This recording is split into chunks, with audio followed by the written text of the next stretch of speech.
I think Acosta, that bike is really not letting his talent shine, yet at the same time making his talent absolutely shine. That was actually the highlight of the race for me. It's funny, we hadn't prepped this at all. All we have prepped is trying to focus the cameras. That's all we've prepped. We bought new equipment. We spent a lot of money on equipment, so hopefully we're in focus. But we were so obsessed about trying to get the focus right, and it's probably not. But if this doesn't work, we're suddenly going to be an audio-only podcast. We're going to try another. We'll just put up 2 GoPros, and you're just going to get GoPro footage. We digress. Acosta on MotoGP, I agree with you. The battle with him and Marc in the main race was the highlight of the event. Yeah. For me. Bez obviously had something in his pocket the whole time. Even when he was following, there was a part of me that when Pecco was suddenly leading the race, I was like so excited for Pecco to finally have his day in the sun. Right. It's been so long. But then about half distance, you could tell once Bez realized, hey, Martin's kind of closing in on us, I'd better go now. So he just took off. So while we're on Pecco, we did get a question specifically to Pecco from one of our Patreon members, and this is what you get from Patreon: is we're gonna call you out by name and answer your question on the podcast very directly. Mark P asked, "What's going on with Pecco? Is it rear tire wear?" Here, I can actually read his actual question because I think that's fair. Do you have a theory on why Pecco is losing grip on the rear tire? And then he kind of goes on that it seems like even in the sprint race, by about halfway, it seems to be a complete loss of grip on the rear. So my theory is that the Ducati has maximized braking stability and rear grip drive out of corners to such an extent that it very much sacrifices turning at this point. I don't think that bike actually flows through corners very well in very many instances. And the reason what I think is actually causing it is the whole bike is designed to put as much force through that rear tire on acceleration as absolutely possible. So on your little like point and shoot corners, that bike digs in and drives off harder than everybody. And we actually even saw that during the race when you watch Marc and Pedro. Pedro kind of had his number everywhere on the corners. He just couldn't quite find a safe spot. And then they come out of the last corner and Marc would hook up and go down the front straight, and Pedro just did not have the same kind of grip. Well, even the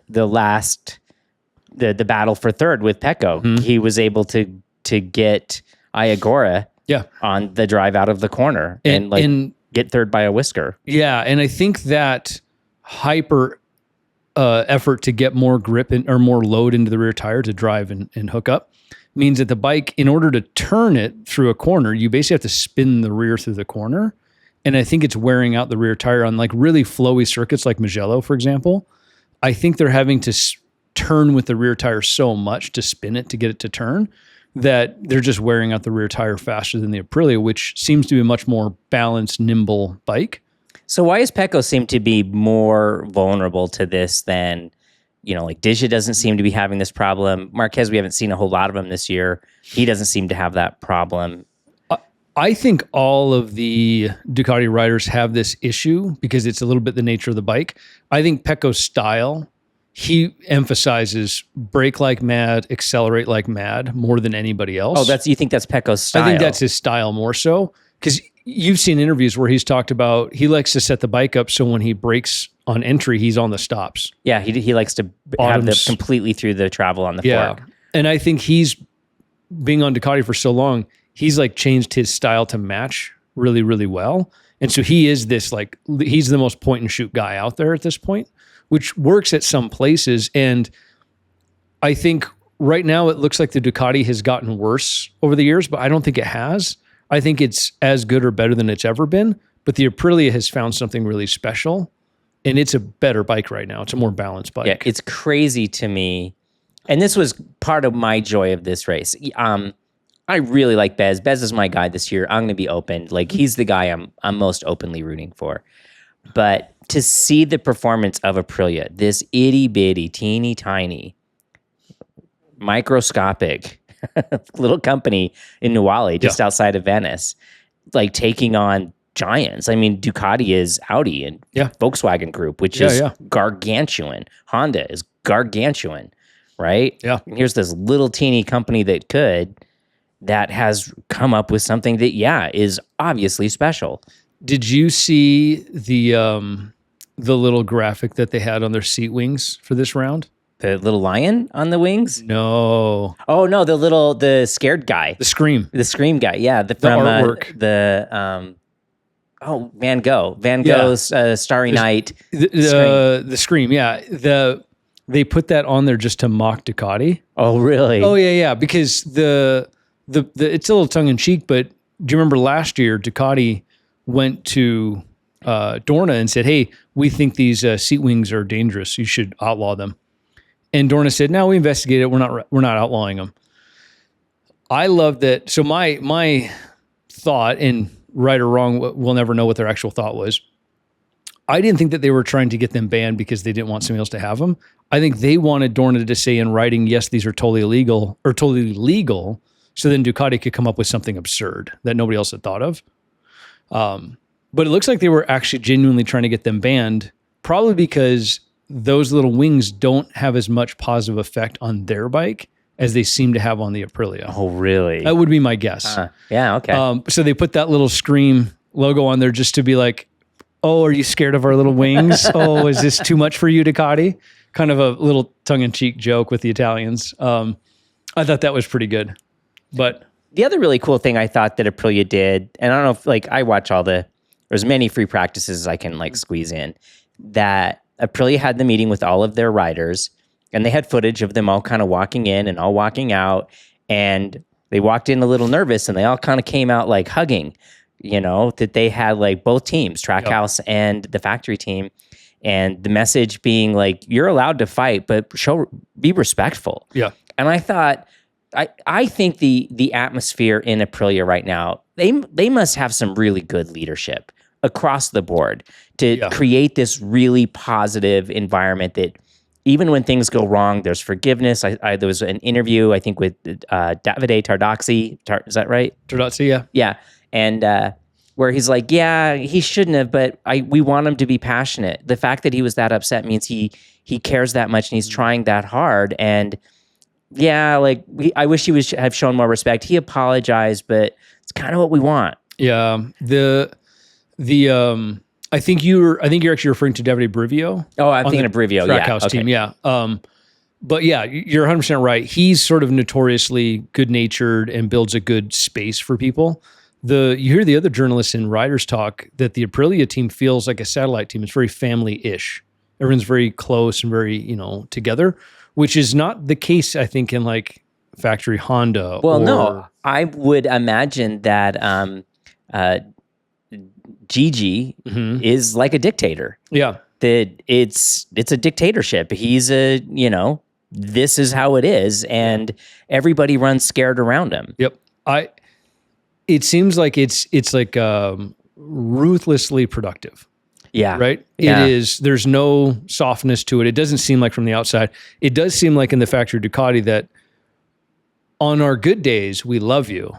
But if you are having bad days, it's very much like, oh, no, the rider isn't keeping it together. It doesn't feel like, oh, we're letting the rider down. Ducati has always been notorious for that. Yeah. Casey Stoner criticized him for that it was never, if he won, the bike was great, and if he lost, he failed. The rider failed. Yeah. Yep. It was never, it was always the bike was great. Yeah. But I hope that the Aprilia team, you made the point about how small they are compared to even Ducati.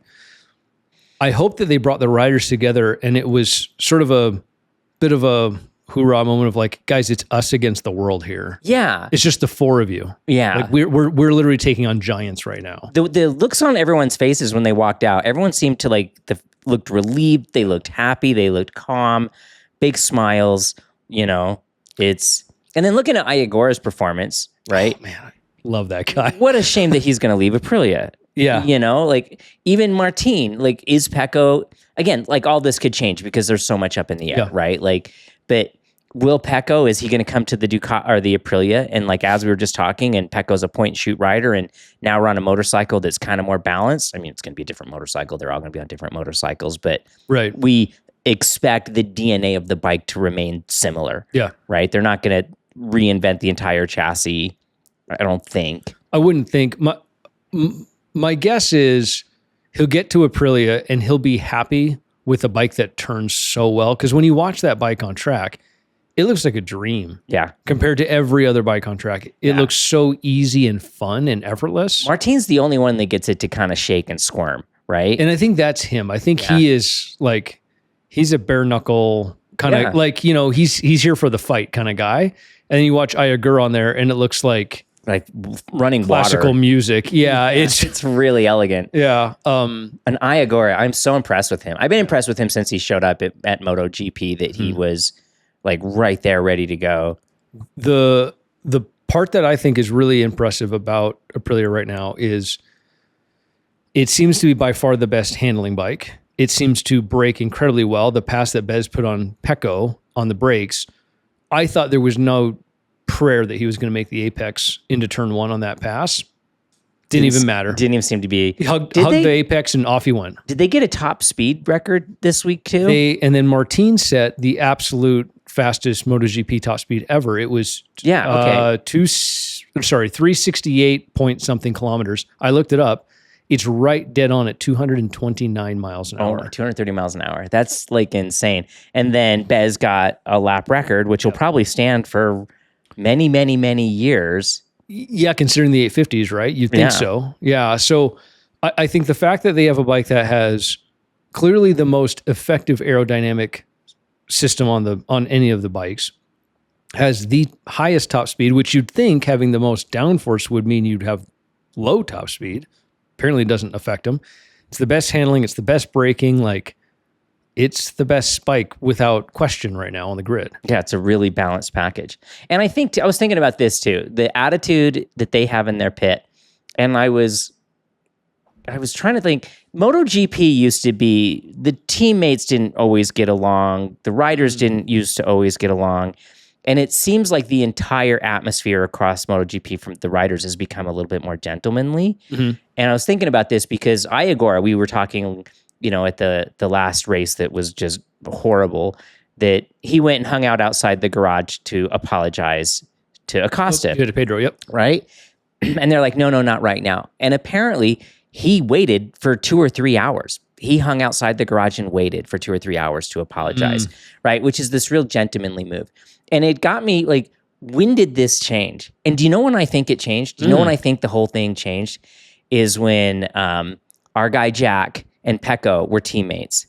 And they were just so friendly. Remember, it was Jack's taxi. Yeah. And like those two were just good friends and laughing and giggling all the while. I think that was where we started seeing a shift in riders' attitudes and conduct with each other. And I like where it is now. I like that it's not, you know, you see adversaries hugging each other and congratulating each other. Did you see the kid from Brazil? Diogo had a photo of him passing Marquez. We haven't even talked about these guys yet. And brings it up to Marquez and asks him to sign it. And Marquez like, you want me to sign this? And he goes, yeah, I was in front of you. And he's like, of course. And like they signed it and then they had a big hug and like, and freaking Mark like kissed him on the side of the head. It was like, man, that's so freaking cool. Yeah. You know, that the respect and the competition doesn't devolve into animosity and you know. As soon as they're off the track, they're all humans again. Yeah. And I like that. I like it a lot because I like to think too that there's less real hard path. There's, you know, you get the adversaries. Like we can always go back to Rossi and Marc Marquez or, you know, that it was purposeful sometimes, the bumping and the... Oh, yeah, the games? For sure, yeah. And now it doesn't seem like it's less that way. It's more about racecraft and strategy, less about bumping and touching.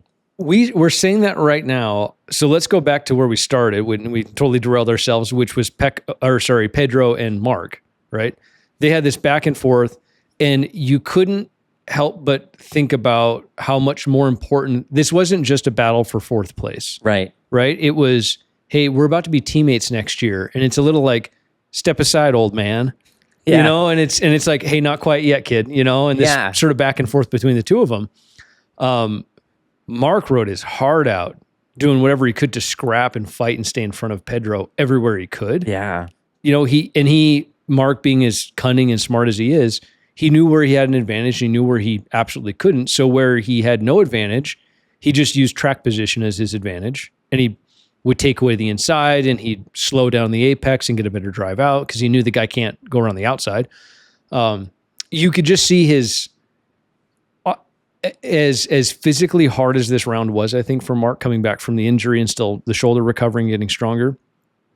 Mentally, I bet this was an exhausting race. Right. Because the whole race long, he's riding the bike and all he's doing is thinking about the guy behind him the whole race. You're like, where can I put the bike here? How do I block here? How do I hold him up here and drive out? And just, it was games the whole time. But none of it was like, I thought all of this is racing. Yeah. None of it was out of line. None of it was unsportsman. It wasn't perfect. like there was no like intentional, even there was some contact between Acosta and Iagora, right? Yep. That Iagora didn't really know he was there again, right? But Iagora didn't really know he was there, but it wasn't like it was like he tried not to. Like he was trying to like the last second. Yeah. But his visibility was like it's tough. Yeah. Yeah, but it was like it made the whole race so much better, where everybody was none of the riding I saw were people being a dicks, and it wasn't that long ago when a lot of the riding on track was being a dick, kind of a thing. And it makes for better racing. It's the analog I would draw is sometimes you go to a hockey game and, you go to a fight and a hockey game breaks out, right? Yeah. But Olympic hockey doesn't have the fights. And so the hockey's way better. Right. Yeah. And that's what MotoGP is feeling like to me now, that the pure elegance and beauty of the competition is really rising to the surface, and it's making it so much better to watch. It's interesting too, in that. So I think the professionalism that is now expected and demanded of MotoGP riders has actually squashed a bunch of that, right? It used to be, hey, we don't even speak the same language, literally. I can't even talk to you except on track, and I just don't like you, right? Or hey, we're the two Americans, but I'm the best American, right? Or whatever. Like there was these little rivalries that were almost built into the whole system. And the rivalries that do exist, the ones that are still there, they're very deep-seated. I've been fighting with you since we were 11 on mini bikes. And man, you've gotten the better of me. Sometimes I get the better of you. I just can't stand it when you beat me, though. Right. Was it? I might butcher this, but my memory was it was Alex Marquez and Alex Rins. I believe that the two of them were fighting it out for the Moto3 championship. This is ages ago, obviously. And Alex Marquez got Rins in the last race, actually. But those two were trying to kill each other in Moto3. And then in Moto2, trying to kill each other. And then they get to MotoGP, and it all kind of is like, they're a little more adult. They're a little more like, actually, it's better if we just race cleanly and everyone goes home at the end of the day because the consequences and so forth. So it does seem like as they kind of get into that MotoGP class, a lot of the super harshness gets cleaned up a bit. Because you watch Moto3 and Moto2 especially, it's cutthroat. You have riders who, are kind of notoriously hard passers. Right. And a pass could happen, or it could happen very hard. And it's going to happen hard every time. Yeah. It's just a little different at those lower ranks, it seems like still. Did you see the little clip? I don't remember what race. I think it was last round that it was, I think it was two Italians and Iagora were on the podium. And they're just chatting with each other in Italian. And Iagora goes, "Oh, I guess I need to learn Italian." They're like, "Oh, we're so sorry. No, we need to speak English so that you can be a part of this kind of a thing." And that inclusivity and that consideration, just like, this is so cool. There was one great one. I can't remember who the other two. It was, when they do the little in the backseat of the car as they go to the podium, they have a camera set up now. And it feels a little bit staged because it is, but it's sort of fun. I cannot remember who it was. And I think it was two Spaniards and then Bez. And they're chatting in Spanish. And then Bez shows up and then they switch to Italian for Bez. And then Bez cracks a joke and he goes, isn't it funny how whenever an Italian shows up, we have to speak Italian? Because I think the joke was sort of like the Spaniards, they end up learning English and Italian and everything, and the Italians are more like Italian. That's what I'm going to speak. Yeah, Italian and English. And then poor Iagura, right? Like, oh yeah, yeah. But he is one of my favorite characters. I had this conversation. We went to the little MotoGP watch party, and I had this conversation with the guy sitting next to me, and I was, you're watching them on track, and you made the point earlier, Martin. There was a few points where he goes to the brakes, and the bike just gets like a quick, snappy little head shake as he goes to the brakes. Reminds me of old school Ben Bostrom back in the day, where the bike was always loose. Yeah, it was always kind of fighting back, And then you watch Iagura, and it's just like silky smooth, like Dovi, right? Yes. Yeah. Or Jorge Lorenzo, right? What was it? His like butter and hammer. What was that? It was something. Somebody will remember how you say it, but it was in Spanish. But you watch Iagura and you're like, that is how we all should think about riding. I agree. It's beautiful. I agree. I love that he's like I'm sad he's going to go to Honda. Maybe the Honda next year will be great. That like he'll just be in the back and we'll never get to see how he rides. Or perhaps the Aprilia is a real match for his style and it works really well together. And he has a false sense of confidence that he thinks he can go do this on the Honda because he is young. Yep. And it's like, no, I think this bike's just good right now. It's a good question. And maybe that's a deeper one is, do these riders and do you ride the way you do because that's how you ride or because that's kind of what the bike demands or expects of you?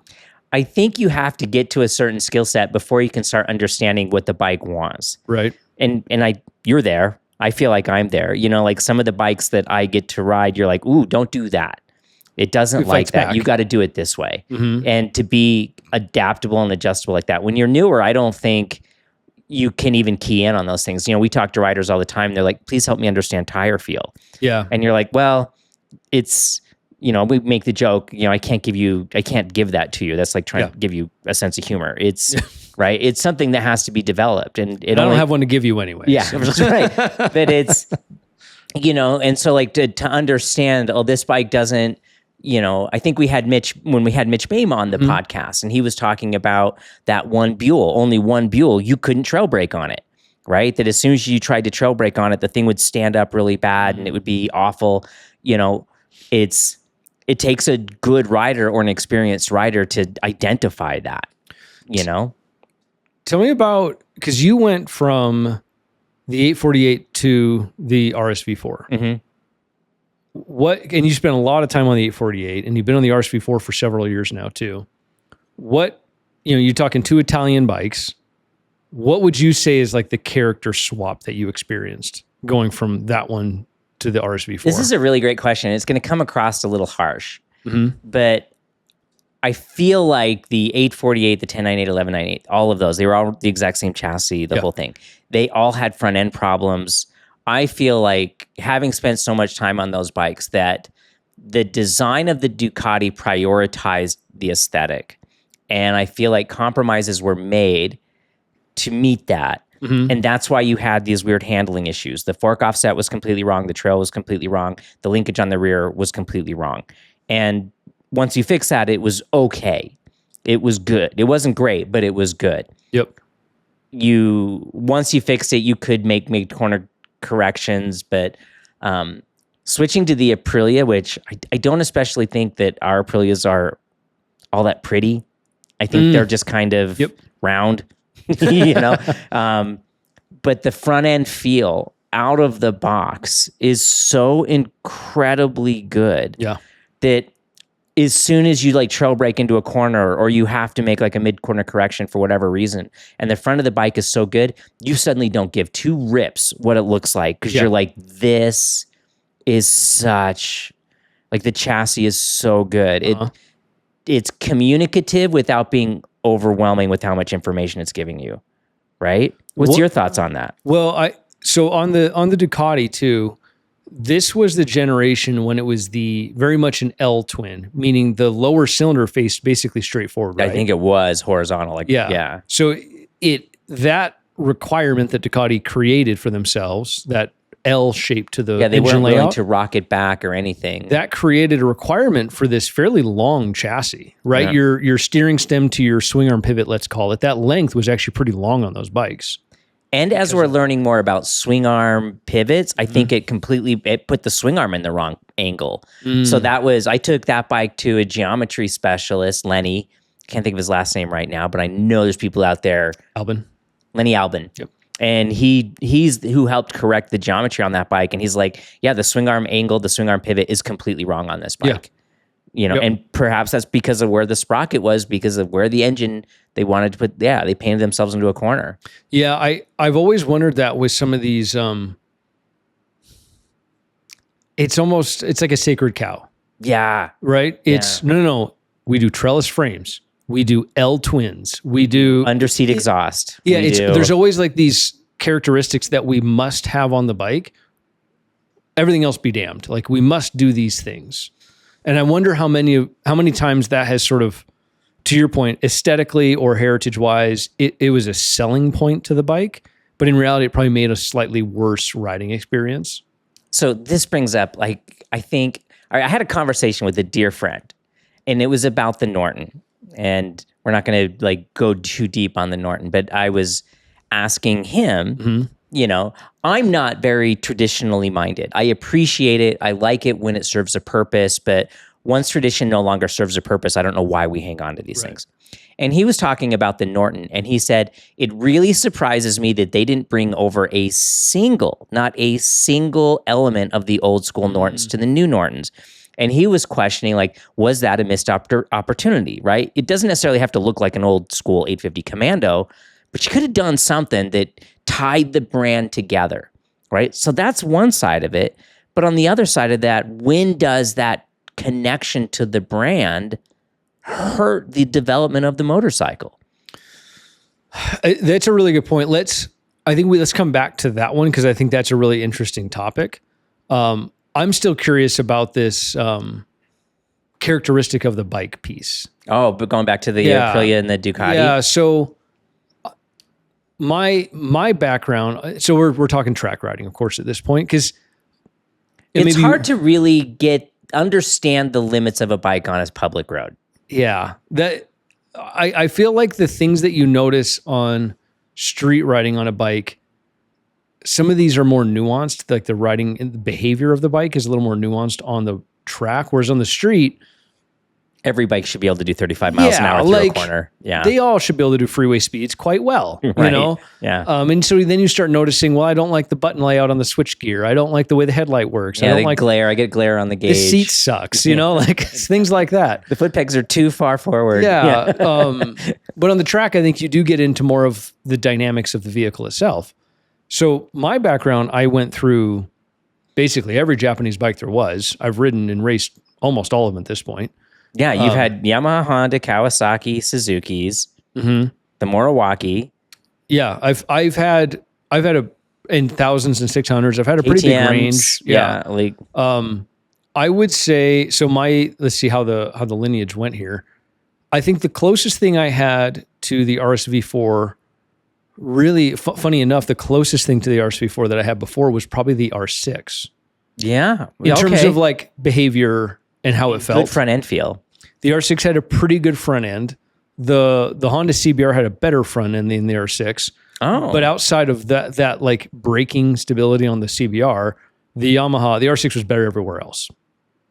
Can I bring up a quick observation now that we're thinking about it between the 848 and the RSV4 is, and specifically the trellis frame, is I swear, and I'm not entirely sure, but I swear that frame got softer and noodlier as time went on.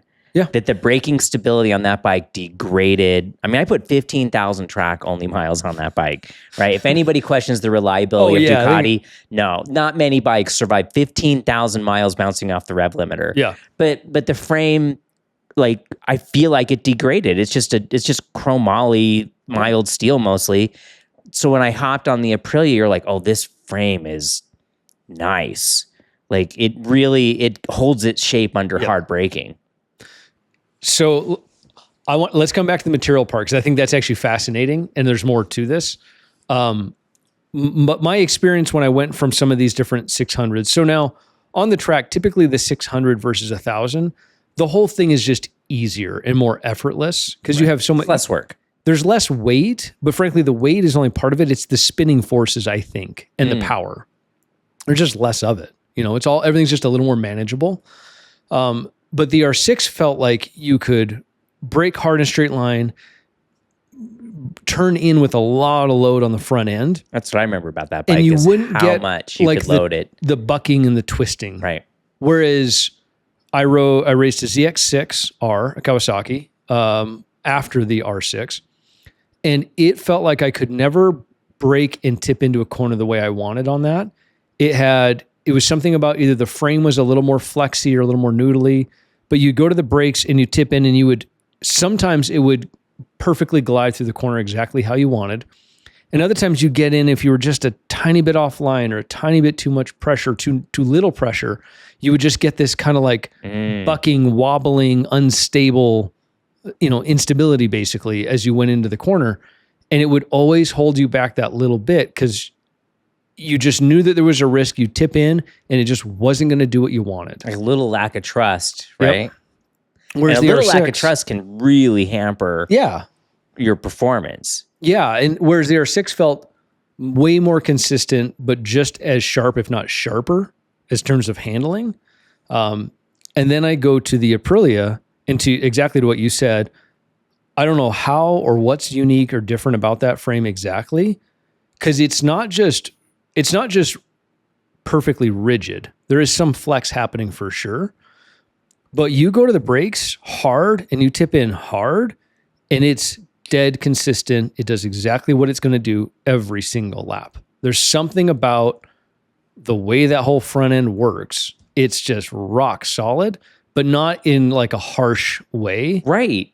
Yeah. It has just like the right amount of give to it. And I know I'm sounding like I'm just waxing about the Aprilia right now. No, but it is genuinely an amazing chassis. Like we get to ride on the track constantly. Yeah. So like we're skilled, we're good. And maybe that's where that bike really sinks. We're not world superbike guys. No, that's a different thing. And maybe you have to be that step higher before you can fully like appreciate or exploit the Panigales or the M1000s or whatever, because I get on those and I'm like, I'm just so overwhelmed. It's a lot. Yeah. It's a lot. And I like them, but like the Panigales feel really harsh to me where the Aprilias don't. Mm-hmm. And so like maybe Aprilia is just like in this perfect little, if you're a high level mere mortal, the Aprilia you can really have a great time on. It is a very like heroic feeling chassis. Oh, you feel like a badass, right? Like literally drifting the rear tire out of corners and you're like not nervous. You're like, it feels, you feel, like you don't do that on a Panigale, I will say I think at like a club racer level, I don't think the RSV4 is the fastest race bike. I would agree. It's heavy. I think there's a lot of other ones that are a better race, like all the out race bike. right now is really good. I think that CBR is phenomenal. Yeah, it's too bad it's expensive to make it right. Yeah. But yeah, that CBR.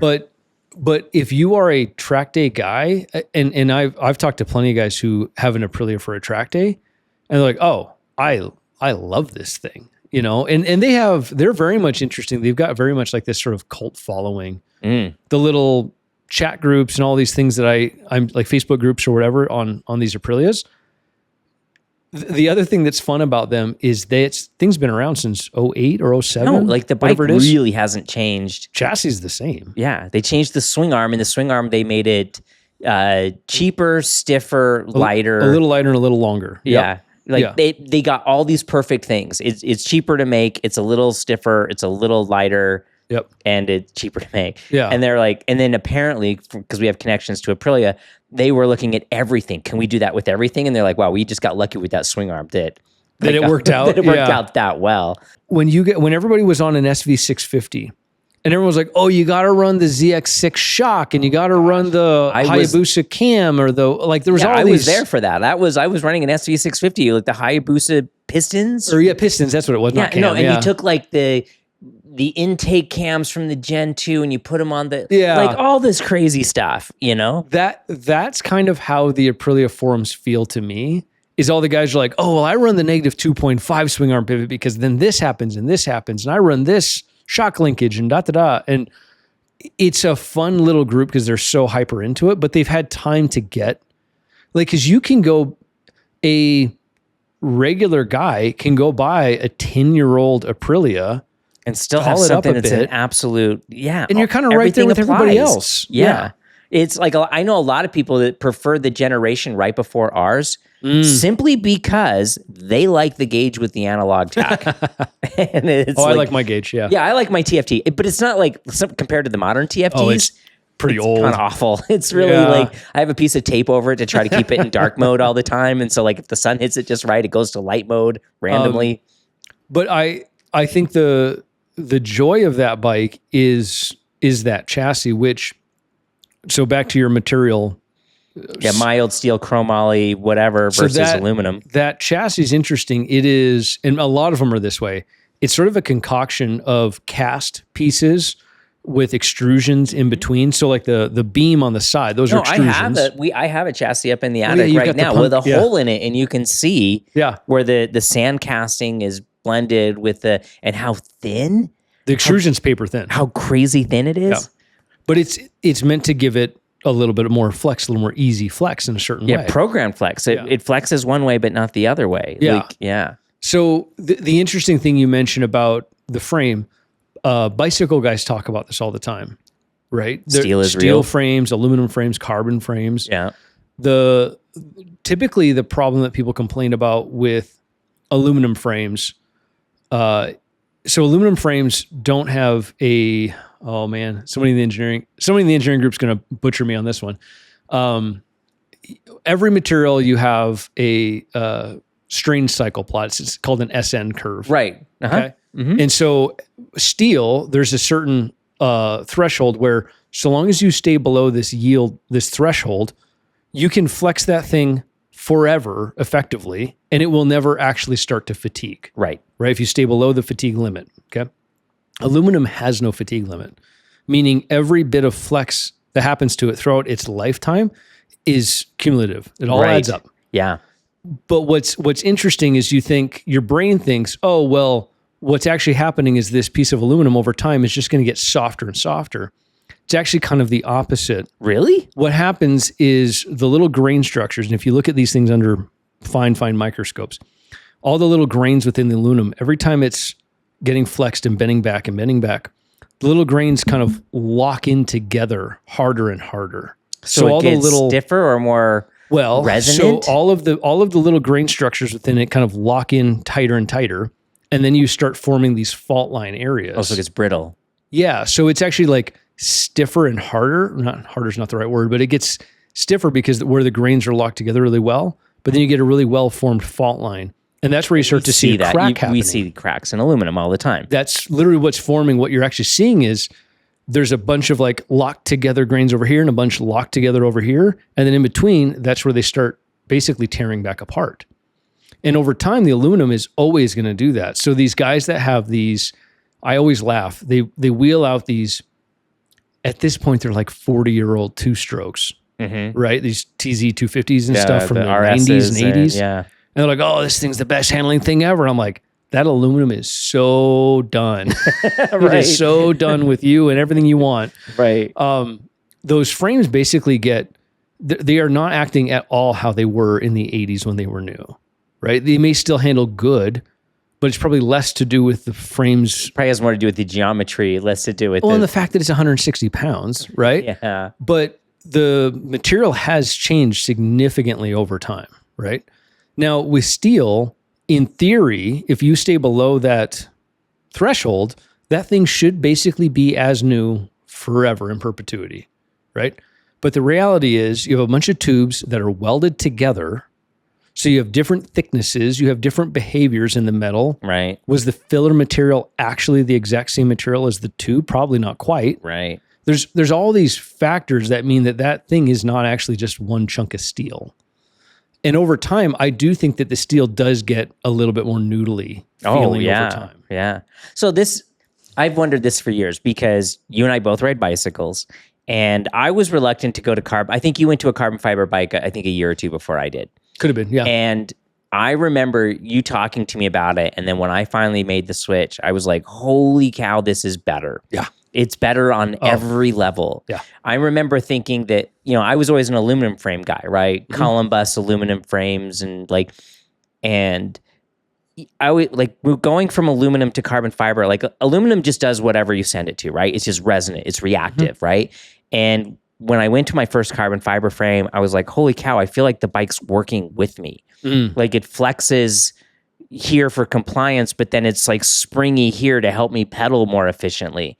And I've been floored that carbon fiber frames haven't really made it into motorcycling, because in the bicycle world, once you ride a carbon frame, you never want to go back to a metal frame of any kind again. Well, and I think it probably speaks to the fact that the only way you really go get a steel frame or a titanium frame at this point is if it's a very boutique, small production run manufacturer. Aluminum is because it's cheap still. So there's still aluminum frames. And then carbon is the staple for everybody, right? Even your mountain bikes, which have full suspension, the carbon frame is still the better frame.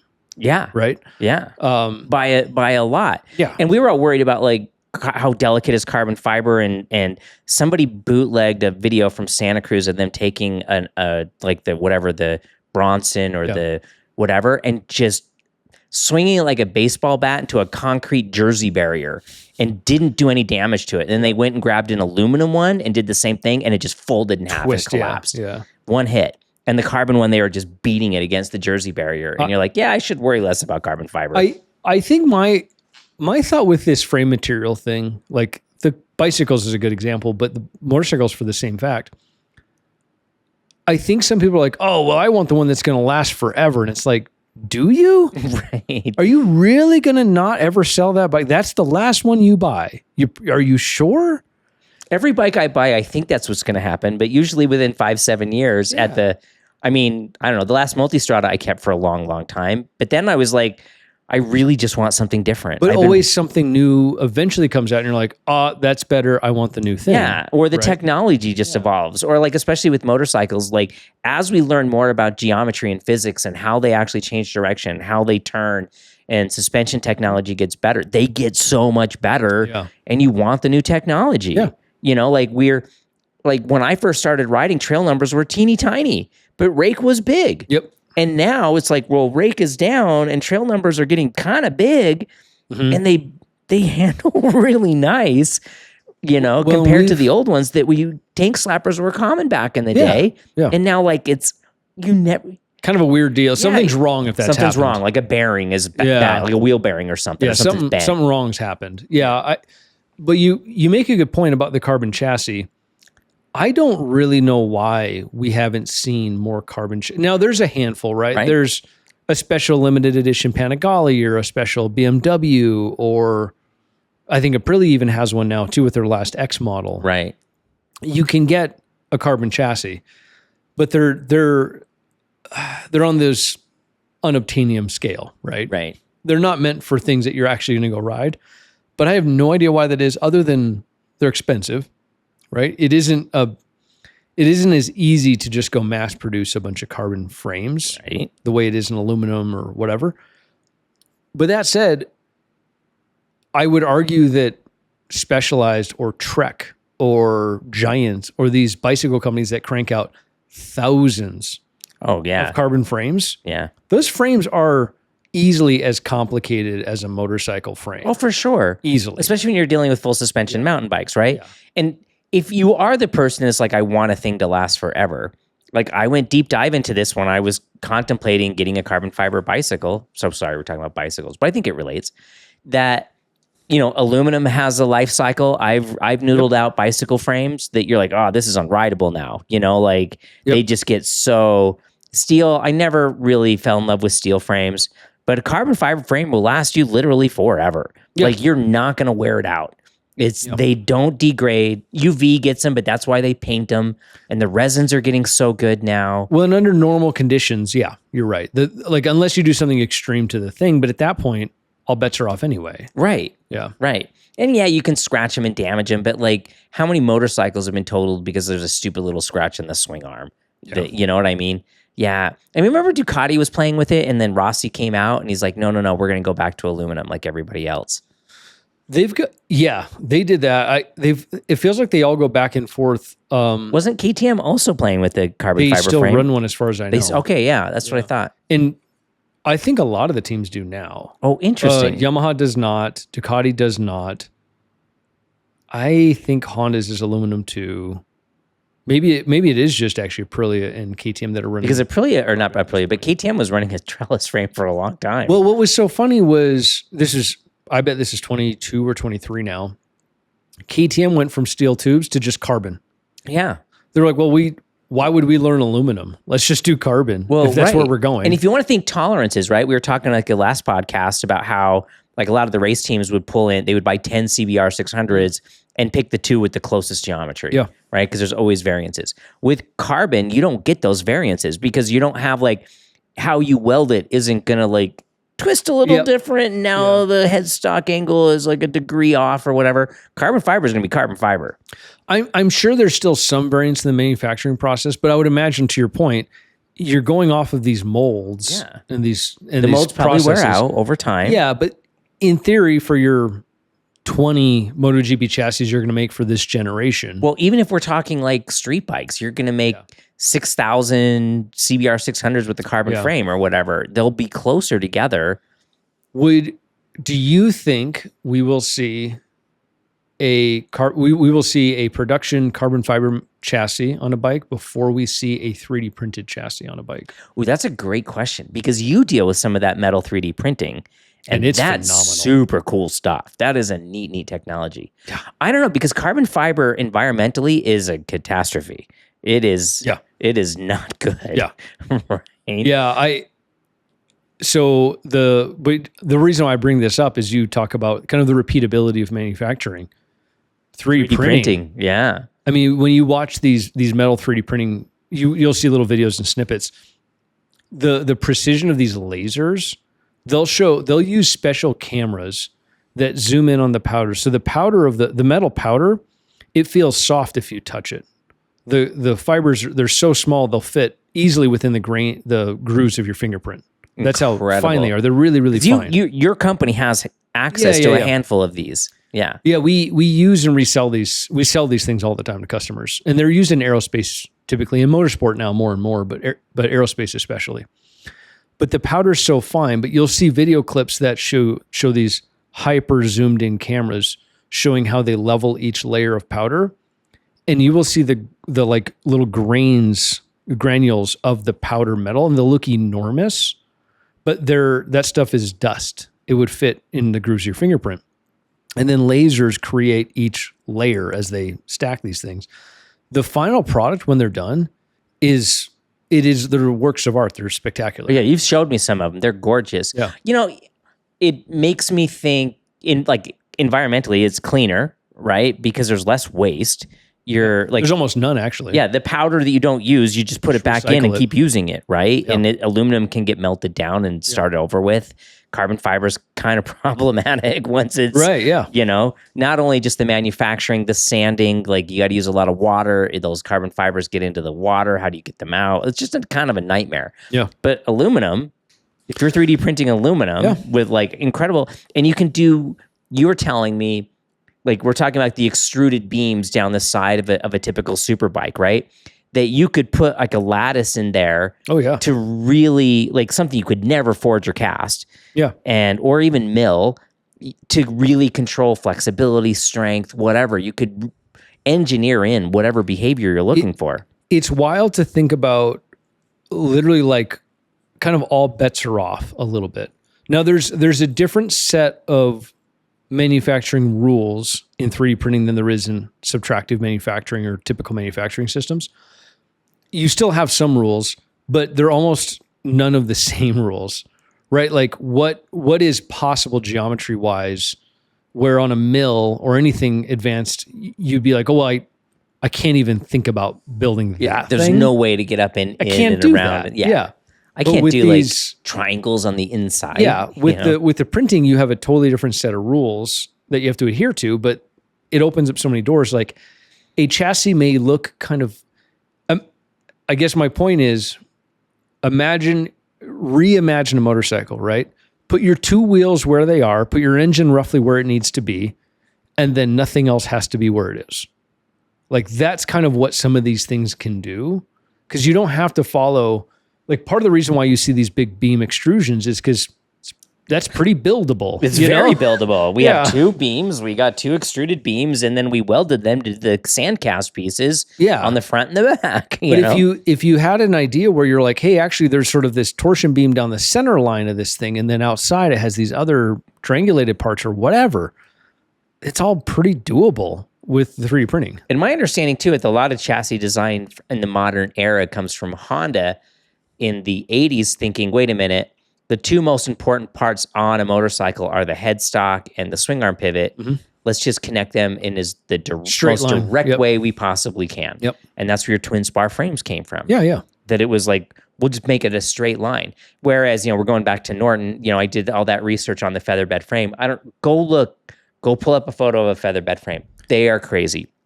The down tube comes up and welds to the top of the steering stem. This is my favorite part about and them. the cross tube welds to the bottom half of the steering stem and then goes off towards the swing arm around this big arching top, curve. And so you can think about like, what was the flex going on there? Because you had this crazy, like they called it the featherbed because it was notoriously comfortable and compliant. But like, what the heck was going on with that steering Well, and they stem? talk about Neil Spaulding. Do you remember that name? Love Neil Spaulding. Yeah, So- all of his books. Yeah, so I've got all his books. Yeah. Neil Spaulding, if you guys don't know, Neil Spaulding writes these MotoGP technology books. We've reached out to see if we can get him. He has a new book that just came out. It's only like an digital. ebook or It's whatever, only right? you can't order the hard copy. But anyway, he is, I love his stuff because he is like, he notices the details. Like that's the kind of guy he is. He's great to have in MotoGP because he catches all these little things.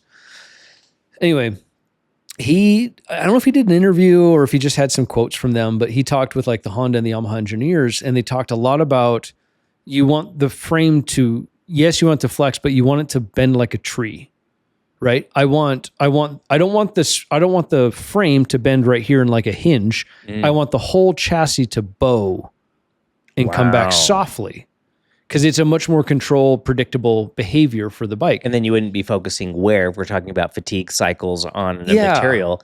If it's isolated to a small area, it's like bending your paper clip. And it Whereas fails. if the whole thing is flexing like the But it's tree branch. that's exactly where you see these.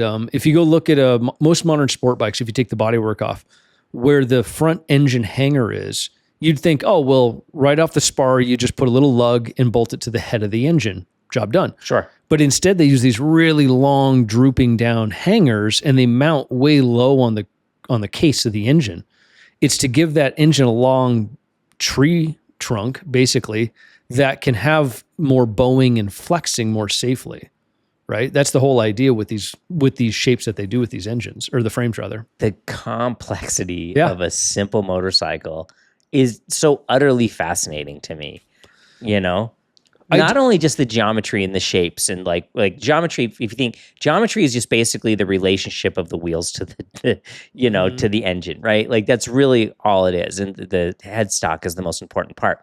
But all these materials behave with each other and how it twists this way and that way, but not this way or that way. Completely. I think that's why so crazy complicated. Well, I'm always kind of drawn to chassis engineering because it is sort of, it's science and art. Because you can kind of see what the idea is, you can kind of see what's going on, but a lot of this stuff is very, very difficult to measure. Yeah. Right? Yeah. You'll sometimes see chassis that they're testing and they'll have strain gauges all over the side of the frame. And they're trying to see what's flexing and where and how.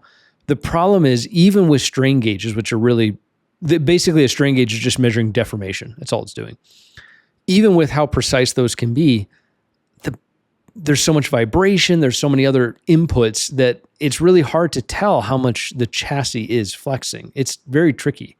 So they'll simulate it and they'll do the best they can. But at the end of the day, it comes down to like, I think a little thinner here. I think a little thicker here, you know, and they build a version and they go out and test it. And they just, do you like it or not? Right. You know? Well, and then you got to think about the range of environments that it has to work in. Fast and flowy, bumpy and crumbly, you know, like cold weather, hot weather. Oh my gosh, they all make a even difference. Think about like temperature on, you know.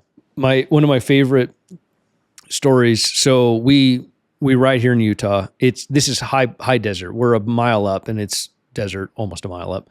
4,300 feet roughly. Yeah. You get 100+ degree days on track. I go race the King of the Mountain race. It's 14 laps. So it's almost 25 minutes on track.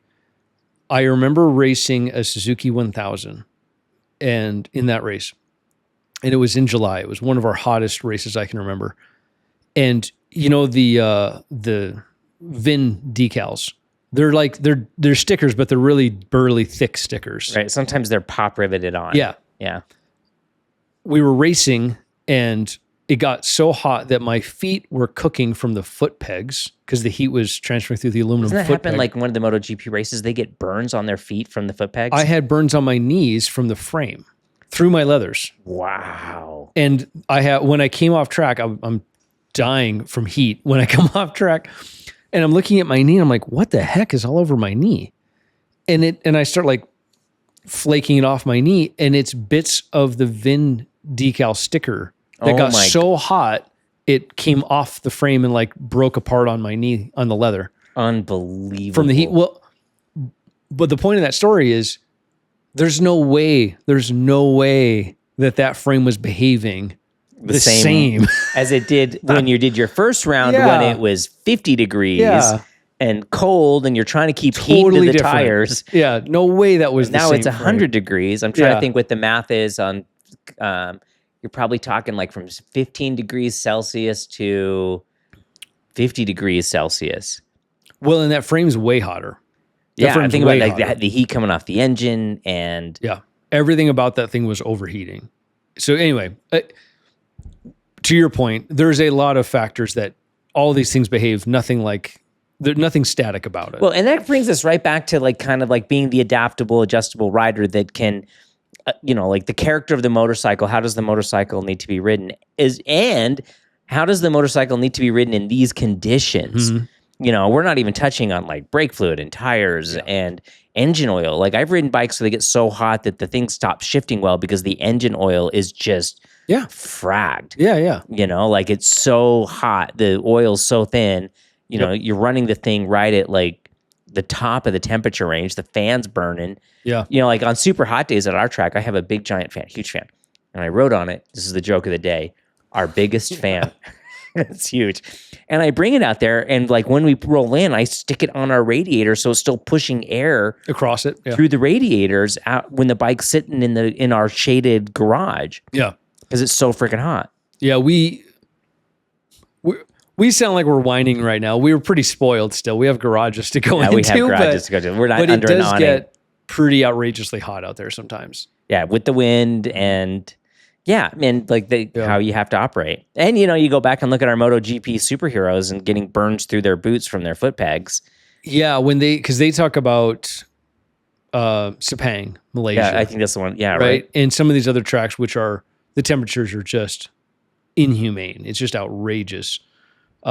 Inhumane with like 100% humidity, and it's 110 degrees, 50 degrees, 45 degrees Celsius. Well, and I laugh sometimes because humidity. these riders will come off track, these MotoGP riders, they'll have just done a full Grand Prix and they'll pull their helmet off. And Martin does this all the time because he's got kind of longer hair right now. He pulls his helmet off and shakes his hair out and it's completely dry. I'm like, what are you that you're not just like a puddle at this point? You're not exhausted? Yeah. All right, so here's a question. Like, how come so many of these MotoGP guys have these big, long, flowing locks?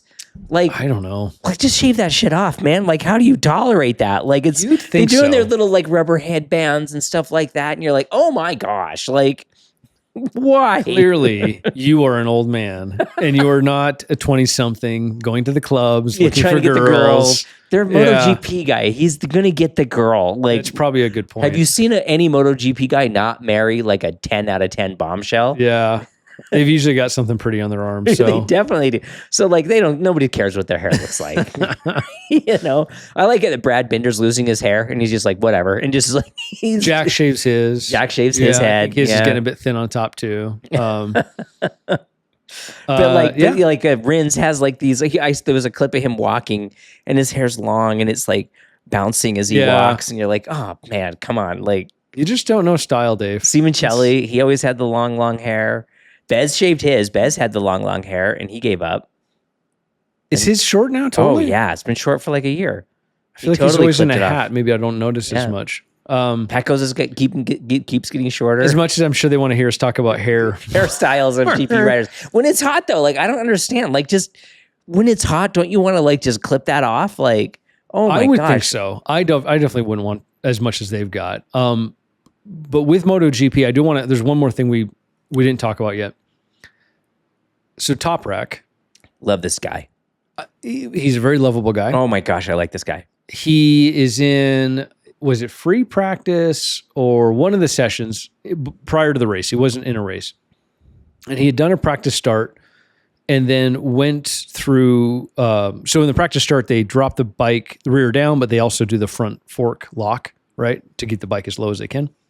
He does his practice start, and then he's riding around before he gets to the pit. He hasn't actually broke hard enough to unlock the fork. So he's riding around with it smashed down. Well, anyway, he's going into a corner on his like cool down lap to go back into the hot pit. And he finally decides, well, I'll just brake hard enough to unload this thing. Completely tucks the front hard. And obliterates the bike. Yeah. It just comes in, like in the pit, it just explodes into pieces. He destroys this bike because of this device. And then they're talking to him later, and he says, I haven't got a clue what that front tire's ever going to do. Wow. And he's like, I have no confidence. I have no faith in that thing. I had no idea I was that close to the limit, and it just was gone in this massive crash. And I think it's amazing that, imagine how many miles he has on that tire now. Yeah. On that bike. Right? He's still a rookie. I'm not discounting that. But we're rounds into the season. As riding a freaking motorcycle. His skill set is through the roof. He's literally one of the best riders in the world. You know? And I would argue on the front end, he might be the best rider on a front end. You watch him in World Superbike. Oh my gosh, he's incredible. Yeah. And he just is like, I just cannot get my head around this thing. I don't know what it's going to do. So excited we're leaving Michelin's behind. It's like, but all right, let's talk real quick. They are proposing a whole bunch of rules. I'm surprised they haven't just like pulled the plug on launch devices already. From a safety perspective, yeah. But there's a bunch of rules that they're talking about because of the big race in Spain that went so crazy. Ride height devices and launch devices, spacing them out wider on the launch grid so they're further apart on the launch grid. I don't know how I feel about that. Just move the lines. Just move them farther apart. So only 2 per row maybe. And you're like, changing how many rows? Yeah. So more rows, but they're farther apart so they don't go under a big cluster. I say just get rid of stupid launch devices. They're talking about putting devices on the back to keep legs from getting caught into rear wheels because this is not the first time that's happened. Yeah. A whole bunch of rules. And it still seems to me like the simplest answer, guys, get rid of the freaking launch devices. Like, get rid of like the ride height, the whole shot. Like, just get rid of that crap. You know, as cool as it is to watch, whenever they do the cameras of the guys doing the hands. starts, yeah, there's one on Instagram. You just see all their hands just. Well, and just watching the bike from the side, like the profile view, with it slammed to the ground like a drag bike. The belly pans on the ground, and then they just vanish. They're so fast accelerating. As fun as that is to watch. That seems insane to put a body on top of it. Well, and to put 22 bodies on top of them, all doing the exact thing, you know, like turn 1 of every race is always, it's not fun to watch. It's terrifying to watch. You're like, oh my, I hope nobody gets hurt. I just don't know. I'm with you though. I don't understand the resistance to just banning them flat out right now. We could do it today. done. And they're like, oh, we're only going to do it for these races or only for those races. And like, they're going away next year anyway. Just done. Pull the plug. Who are you protecting? Who's the person that's like, no, I'm here for the launch device. That's why I come to these races. Yeah, like who cares? It doesn't make for good racing. It doesn't. It takes the rider out of the equation even more so. Well, you know, I guess so. F1 they don't do everything very well right now. They're pretty kind of a mess. But what they do a good job F1's of, a huge mess right F1's now. A mess. But what they do a good job of is, hey, cool idea. You can have the advantage for the rest of the year until the other guys catch up. And then next year is and gone. now it's gone. Yeah, no, I think that's a better way to handle some of these things. They handle that well. Like, yep, clever. Nice job. Very clever of you. You found a hole in the rules. Off you go. And then it's gone next year. But F1, if they were in this spot and they were like, hey, everyone figured out how to lower the rear on the start. Nice job. It's no longer cool. It's just dangerous. Yeah. It's gone. And they're doing like these crazy, complicated, unbelievably expensive systems because they can't use an electric device. So they do this like mechanical, hydraulic, whatever. Yeah. And you're like, oh my, like, okay, I'm with you on this one. I think spreading riders out on the starting grid, I just feel that puts riders who have a rough qualifying, it gives them a bigger disadvantage. I was going to say, it makes qualifying even more important than it already is. And I think qualifying's already too important. It's already too important. Yeah. I think it's hurting racing. So like, no, don't do that. I don't know what they could do to keep legs from going into the backs of motorcycles. It's probably not that crazy of a design. It's going to look goofy. So, all right. So the analogy to this would be Formula One now has a halo. Right. Everyone was really upset by the halos. No, I can remember when this was coming through and they showed concepts of the halos and the pushback of like, oh, well, I still don't know what it's like to drive with a thing right here. When they talk to the drivers, they're like, oh, your brain deletes it almost instantly. Really? Yeah, you're kind of like looking right through it. You don't even think about it. That's crazy how effective our brains are. I think they're like, oh yeah, non-issue. But boy, it saved a lot of lives, that stupid halo. But my guess is we would have something similar. It would have to be some sort of somewhat collapsible device. But I imagine you'd have some sort of halo type device. It's hard because the swing arm moves, right? Yeah, but you could definitely have something that can also behave. It could be like a net. You know? This could be solved, I guess. If they really wanted to, this could be solved. What I think is more surprising, I have a friend, kind of a friend of a friend sort of thing, who does hard enduro off-road racing. Mm-hmm. Just was doing an event recently here. The way a crash happened, basically they went off of a kind of a high rock face, lost control. They fell back and the bike fell on top of them. Their hand got into the rear sprocket. Oh no! Luckily, their hand's fine. Oh, gonna be fine. Surgery and stuff. It's gonna be fine. Oh my gosh, that's nightmare fuel. But yeah, it literally is the scariest thing of a motorcycle in my mind is that stupid rear sprocket. Yeah, remember they made the little shark teeth because there's the dude for the bottom. I think Oxley Baum just talked about it. A guy got his foot in the chain, and like cut off all of his toes. Toes on the one foot, all of them. Oh my! But what's amazing to me is, imagine like, how is there not some sort of guard on the outside of a sprocket between the sprocket and the swing arm? Yeah. That just blocks the teeth altogether. Right. How is there not? That's not, one already? Because like now we have the brake lever guard. Mm-hmm. Now we have the little shark tooth, which prevents your foot from going under into the sprocket. Well, above is less of an issue because your wheel's not going to be spinning It's usually backwards. Pushing your foot out. But even then, like, there's still this potential of the chain getting something caught in it and pulled in and what have you. Well, now we have those new little chain guys that are like hanging off your axle. Yeah. So the chain doesn't come off. But the chain guide, like, I'm just baffled that the chain guide isn't a solid carbon, almost like a brake cover. I mean, they're putting on these aero things around the back of the wheel anyway. Why haven't we solved this already? Anyway. All right. So next thing about MotoGP, it was announced today that they are the first round's going to be in Miami. I haven't heard this news even. So Liberty they're pushing hard. They want road courses. That the first race for 2027 is going to be in Miami. What are your feelings on that? So I had this conversation with another buddy of mine who's a car race fan. F1, because the conversation was around racetracks and quality of racetracks. And the point was F1 does not care to go to another racetrack ever. They would just as soon go to street circuits. Really? Yeah, well, if you watch what they do, like Monaco's the classic. It's always been a street circuit. Everybody wants to see, like, it's one of the few F1 races I'll tune in to watch. Where do they race in America again? It's Vegas, it's Miami. I know they go to COTA. Right, but Vegas and Miami are the two I think Those are the draws. Yeah. Right? And it's like, where are the people? We'll build a course. The racing hardly matters, frankly. Motorcycles going over manhole covers, like... Isle of Man. So I... Do I want them to go to street circuits? No, I think that's foolish. I think that just takes away, and the speeds are going to have it takes away from the whole thing in my mind because of what I picture.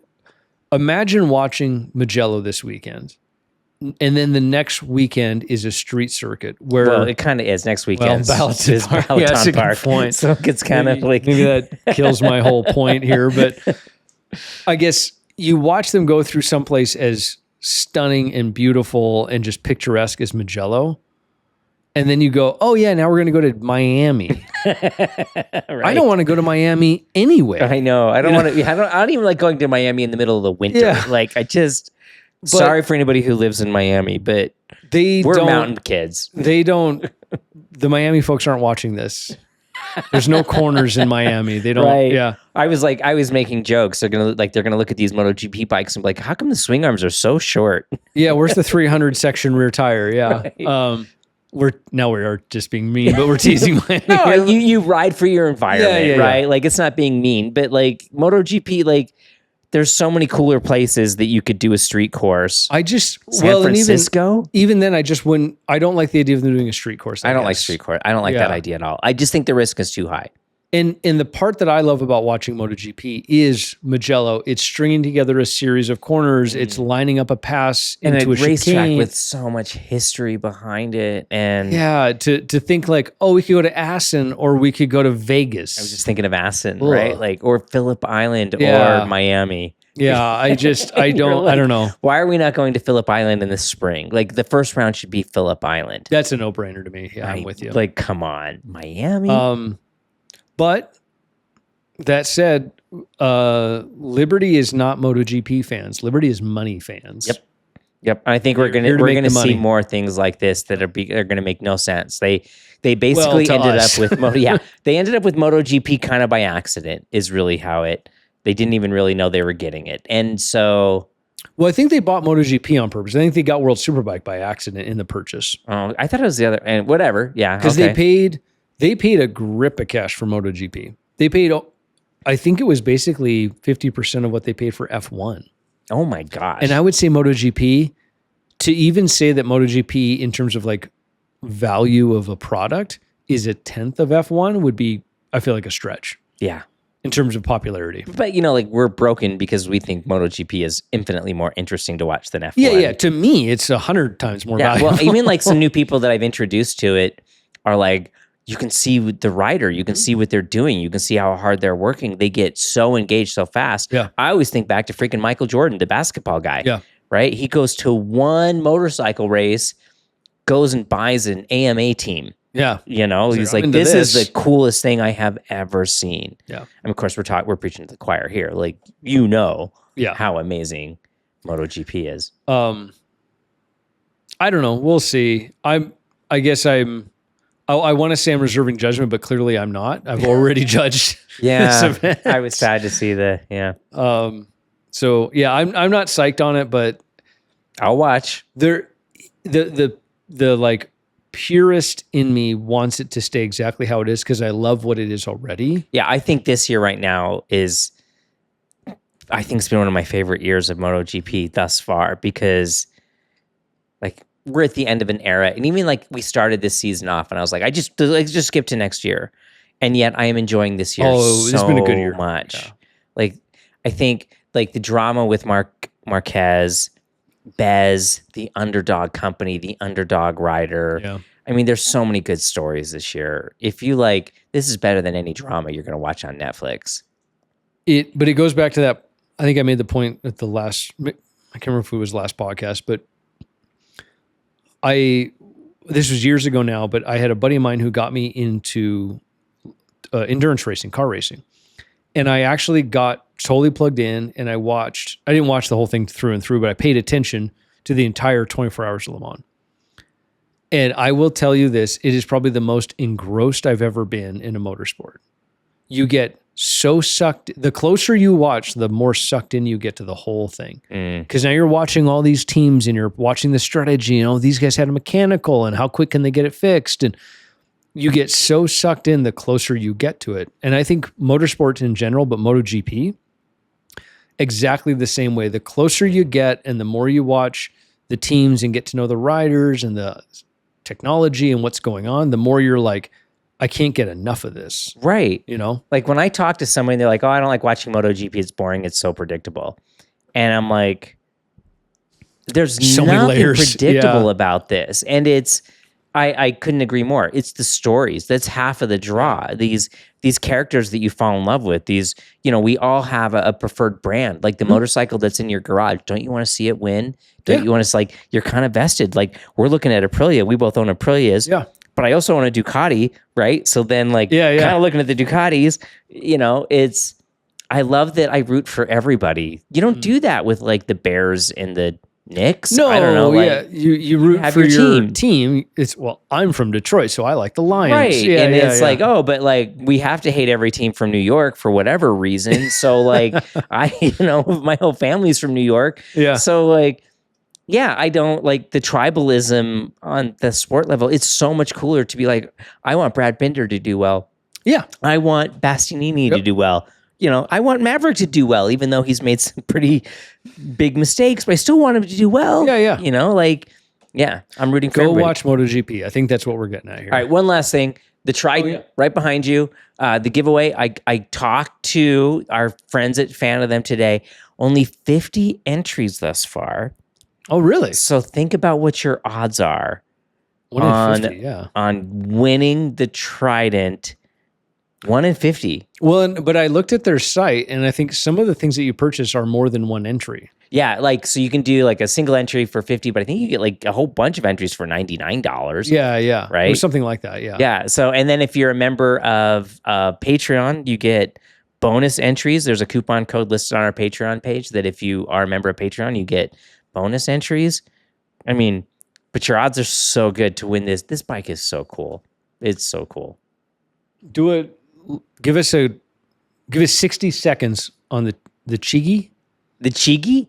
Yeah, the Gigi system that we put on it. So I just released a video last week that I put a Gigi system on it that's active blind spot monitoring. It has a 77 gigahertz radar detector on it with cameras. It looks like, did you ever watch Battlestar Galactica or Star Wars as a kid? And the X-Wing fighters, and they have the bogies. Top Gun, right? Oh, yeah, Top Gun. Everybody's seen Top Gun, right? And you have the bogies.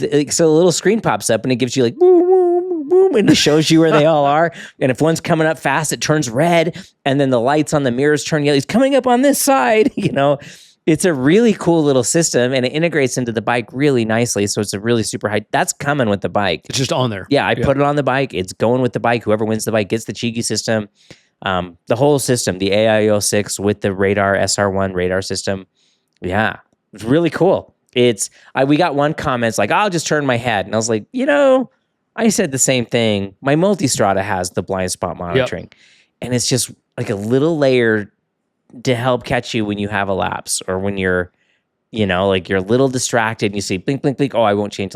There's somebody there. I'm not going to change lanes. Yeah. I mean, for sure you can turn your head and you still should turn your head. You definitely should. Don't rely on these things exclusively. But it's nice to have. Yeah. It's nice to have someone helping you out. It's like ABS. Yeah. Right. I don't activate ABS every corner I go into, but if I miss that gravel as I was tipping into a corner and blink, blink, blink, it would be such a expletive if that's how you drove everywhere. But there are people we've had people come out to the track and they're they have a big crash and I don't understand why I crashed. I had traction control turned on, and traction control doesn't work sideways.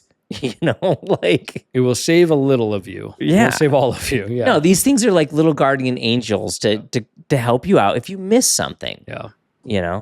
So I like. How much longer do they have for this? Till the end of the month. I think it's the The end of June? 26th of June, I think, at midnight, I believe is the, so you still have some time. Coming up quick though. Coming up quick. You only got like 3.5 weeks left to go. And this is a lot of motorcycle for a cheap entry price, right? Like, yeah. Well, cool. 1 in 50 chance right now. Anything else today? No, it's good. I think that's all we got. Anything else from you? No. It was a good conversation. It was a good conversation. We digressed a lot, and I kind of like just the flow of That's all we do. From chassis design to, Brad Hopefully Binder. you like it. If there's anything else you want to hear us talk about, put it in the comments. We read all the comments. We try to reply to most if we can. We do. Unless you're really rude, then I'll probably just ignore you. We did get one rude person who I sent you the text this morning. It was a screenshot of all of his comments. All of his comments, within 20 minutes, it was like negative. I just sent a text today with a screenshot of this guy's comments. And I was like, "There's hate in his heart." And it's like, why are you still watching? Watch something else. Yeah, like if you hate us that bad, So anyway, you don't need to be that guy if you don't want to be. But we're receptive. Like we look at feedback. Like we invested not an insignificant amount of money that hopefully we're in focus today. If we're not in focus today, I don't know what to tell you. We're here for you. So keep letting us know. We love the comments. Yeah. Click like and subscribe. Awesome. Have a good week, guys. All right. See you next week.